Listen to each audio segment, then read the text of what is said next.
Years ago, I was diagnosed with Graves' disease, and the original symptoms that I experienced were directly related to my eyes.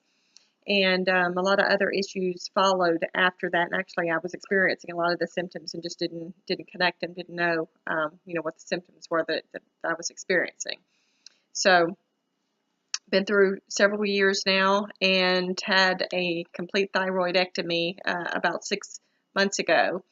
And so now we've got to address issues with my eyes. My eyes have been completely stabilized for about a year, but those of you who are familiar with Graves' disease can probably tell by looking at me that this eye has a little bit of protrusion compared to this one.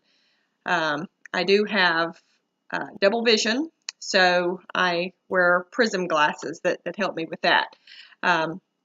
So I wouldn't be terribly concerned about the eye, except that it's caused me problems with my sleep and a lot of dryness and damage to my cornea, because as I'm sleeping, my eyelid does not completely close over my eye. And so there's a little strip across my cornea there where I've experienced some damage. So I've started several months ago actually taping my eye shut at night with a Band-Aid. So I really don't want to do that for the rest of my life. So I want to get it taken care of. Initially, my ophthalmic specialist talked to me about orbital decompression.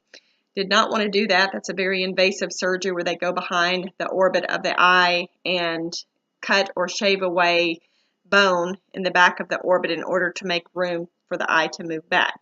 The good news is that since I've been stabilized for about a year, my eye has actually before it stabilized, but my eye actually has moved back a little bit.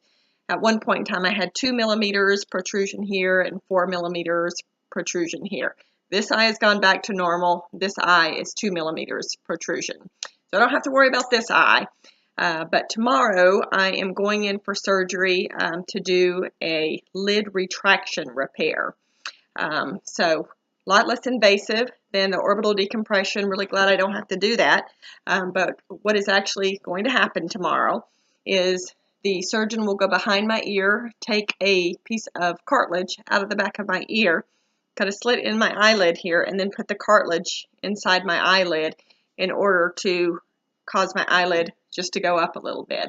So my eye is still going to be out a little further, a couple of millimeters further than it is supposed to be. So we're just kind of working around the issue and lifting my eyelid up so that my eyelid will actually close when I sleep.